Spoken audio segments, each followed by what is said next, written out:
Hey guys, welcome back to Clownfish TV. This is Neon. Geeky Sparkles is sending this video out, but we're going to revisit Hogwarts. We're going to revisit the controversy around JK Rowling. I thought it died down.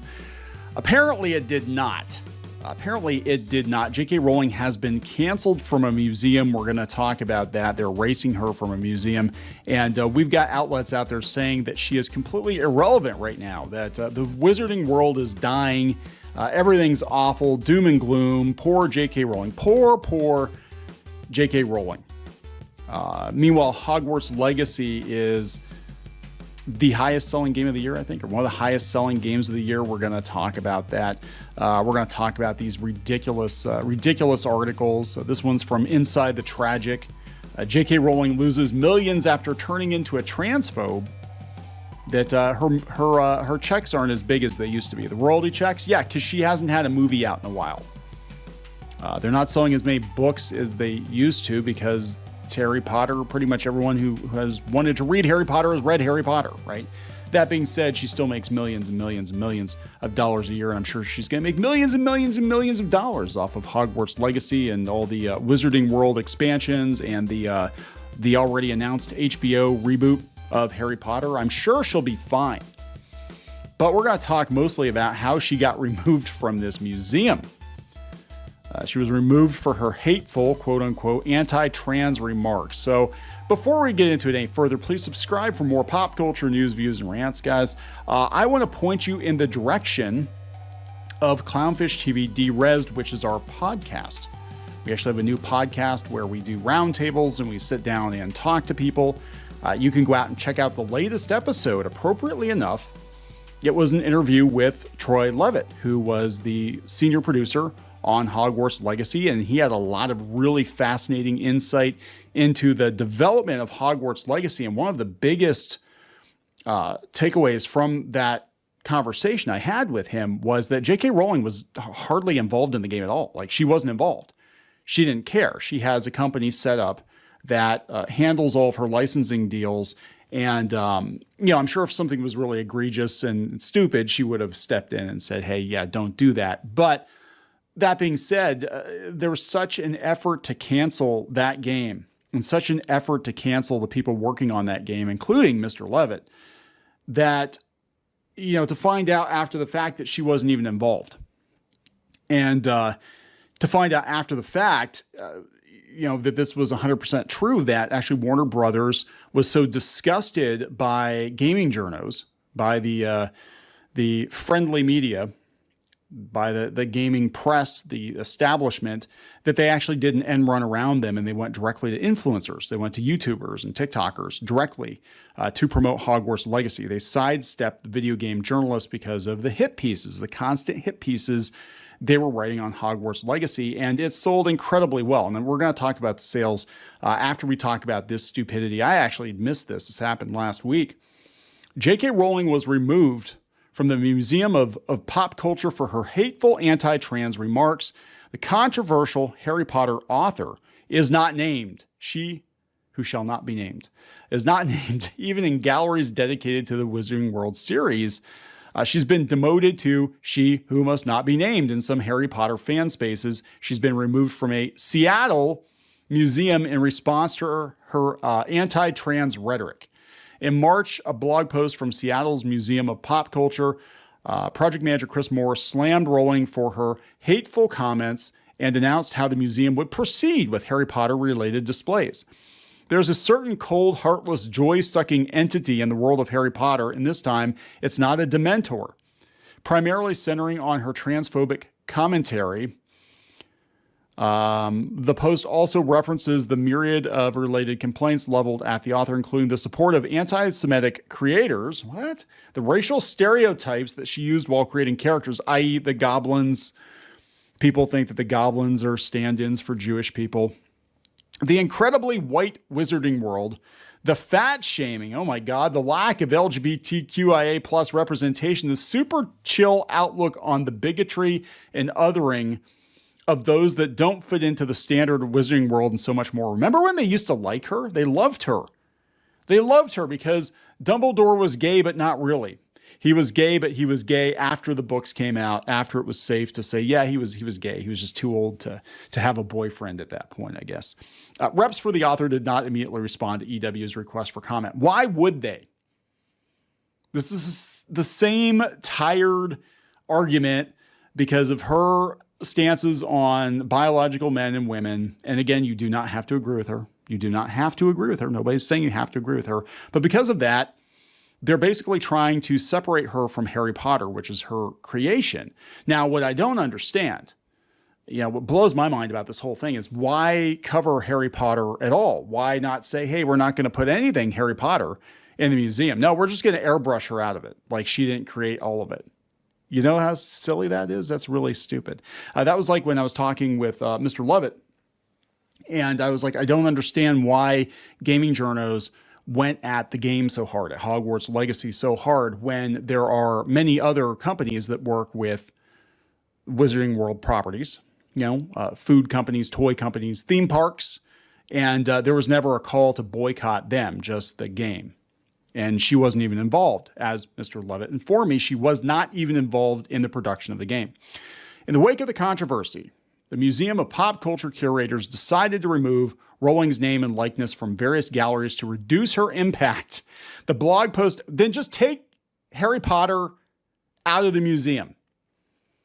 You know what I'm saying? Like, if you have such a problem with her, just take it out of the museum completely. Why take her face off? That is like, what the hell are you doing? What the hell are you doing? We want her stuff.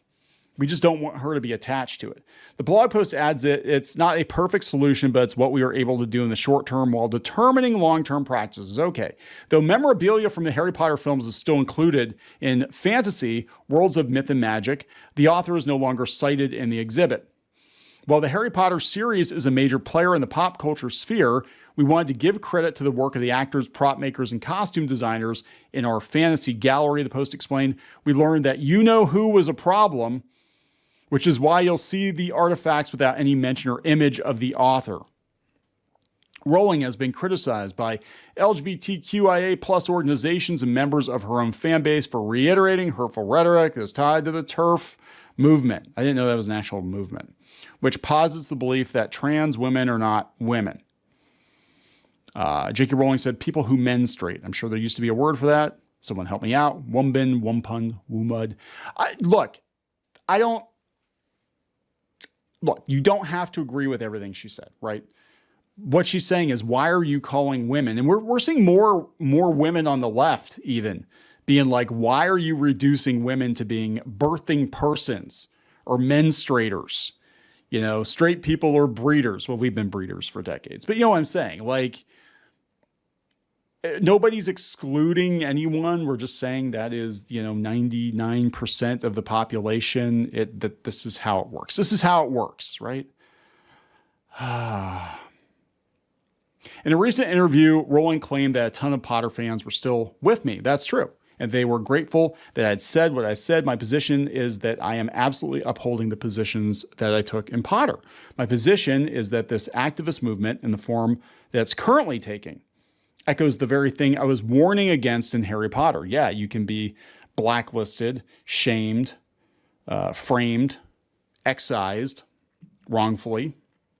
Various actors who starred in the Harry Potter movies have spoken out against Rowling's views, including Daniel Radcliffe. Now, what's interesting is they're not mentioning all the actors that actually supported her. The actor that played Robbie Coltrane, who played Hagrid, I believe, supported her.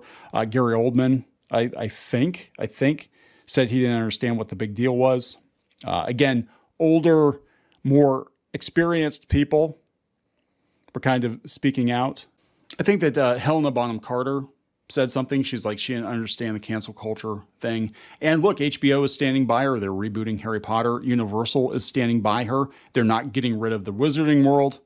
And, the game is selling very, very well. And again, we're going to get to that. But first, I want to look at this ridiculous article from a ridiculous website.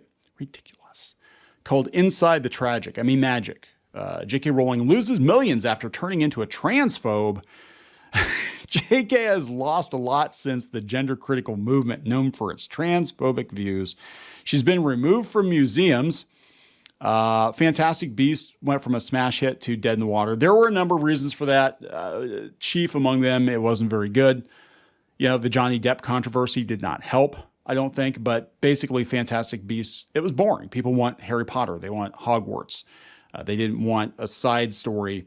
And they had to kind of force it back to Hogwarts, even though it didn't really seem to fit the trajectory of the movies. And once close Harry Potter stars like Daniel Radcliffe, Emma Watson, Tom Felton, and more turned on her. Not really so much Tom Felton. I think he tried to play it down the middle. I don't think he really did turn on her. I know Daniel Radcliffe and Emma Watson for sure. Rupert Grint, they hardly ever mention him. I don't really think he did either. He was just kind of along for the ride, just like Ron. He was along for the ride. And just 5 years since she quote unquote accidentally liked a transphobic tweet in 2018, Rowling has gone full turf. But the once beloved Wizarding World writer proclaims she is unbothered by fans turning against her. Last year, she quipped that large royalty checks made the pain go away quickly. She is never going to go broke. Everybody thinks she's going to go broke. She's never going to go broke. A report from Collider, because that is also a bastion of journalistic integrity. A report from Collider suggests that those checks are significantly smaller these days. Bronte Film and TV, a production company of which Rowling and her literary agent Neil Blair are majority shareholders, saw a 74% profit drop. Well, there's nothing new out. The company blamed the sudden revenue drop on the pandemic. After all, Harry Potter and the Cursed Child couldn't perform, and the theme parks were shut down, and yada yada. As Collider points out, the stage play was one of the first to return to Broadway. It was closed for an entire year during the worst of the pandemic. Did it really make that much money? I don't know if it did. Bronte subsidiary Harry Potter Theatrical Productions reported a revenue of £3.5 million, which is down. Fans online overwhelmingly attribute her downfall to her transphobic. Wait a second. Wait, whoa. So the whole thing is about the Why are we not mentioning the theme parks, which Universal has saw a massive attendance spike? There was a renewed interest in the Harry Potter books. I do know that. People were actually buying the books again. Scholastic is still publishing those books. They're just talking about the play. Who gives a shit about the play? I forgot the play even existed. And then we have a bunch of... her fan base was mostly queer people, not the brightest... What the hell is this? This isn't an article. What the hell is this? Does somebody call them out? You're born either male or female, deal with it. Wow. Do not reward mental illness. God, oh God, this is ridiculous. They are, look, Inside the Magic, and there's a little bit of a connection there. I actually do blame them somewhat for the situation we found ourselves in, where we had our Disney blog yanked from us by our travel partner slash business partner. But they have really gone down a dark path, haven't they? It's just all like anything you think that we do. If you think Clownfish TV is terrible, if you think we're nothing but clickbait, you think we're nothing but negative news, man, hold my butterbeer. This site is like 10 times worse than anything we have ever said or done. Like constant, like they're digging up people getting hurt at Disney World from 15 years ago and turning it into articles and making it out like it just happened. You know, they're taking stories that take place in the overseas theme park and making it like it's Disneyland over here in the headline just to get you to click. Now she's losing millions on the play. What they're not saying is that there is a smear campaign against her, right? Everybody's starting to see it. But what they're not saying is that she's going to make a shit ton of money off of Hogwarts Legacy. So this is actually coming from Game Rant, which found its journalistic integrity lying on the bathroom stall floor, I guess. Hogwarts Legacy sales, how they compare to other major AAA releases this year. Until Hogwarts Legacy came out, Forspoken was, well, that's not much. Beating Forspoken, Dead Space remake, etc. Hogwarts Legacy came out in early February. It's proceeded to dominate the sales chart ever since then, within the first 2 weeks. And this is just a couple of weeks ago. Within the first 2 weeks, Hogwarts Legacy sold over 12 million copies and raked in over $850 million. And that was just the next-gen consoles and PC platforms it initially launched on. Resident Evil 4 Remake was the biggest release of March, and it ended up being quite the success story, selling 4 million copies in the first 2 weeks. Hogwarts Legacy got another chance to earn big money at the start of May, releasing on Xbox One and PS4. On the day of release, Warner Brothers put out the statistics mentioned up top. So the $1 billion earned doesn't even include... Okay, on the day of release, Warner Brothers put out the statistics mentioned up top. So the $1 billion earned doesn't even include any additional PS4, Xbox One sales. The only one that has the power to dethrone it this year is probably Zelda. But that's saying something. I mean, Zelda is huge. Zelda is massive. You know, so yeah, she's not broke. I hate to break it to you. She's not broke. Seattle, a museum canceled her, but they'll gladly put Harry Potter stuff on display anyway, because what else are they going to do? She's not canceled. She might be canceled in Seattle and Portland, and that's about it. The rest of the world is carrying on. A lot of people don't even realize she's the author of Harry Potter. You ask people about Harry Potter and they're not going to know anything about the controversy. A normie. They're going to be like, yeah, I like the Harry Potter movies.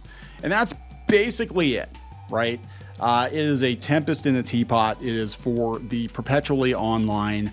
And I think the battle has been fought and won. Again, you don't have to agree with her. You don't. But the lengths at which people are going to try to cancel her are just astounding. Absolutely astounding.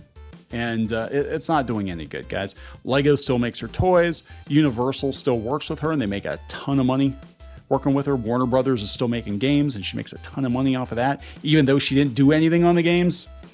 I'm just saying, you lost. You lost this one. Move on to something else, because you're not going to win this one. I'm going to wrap this up.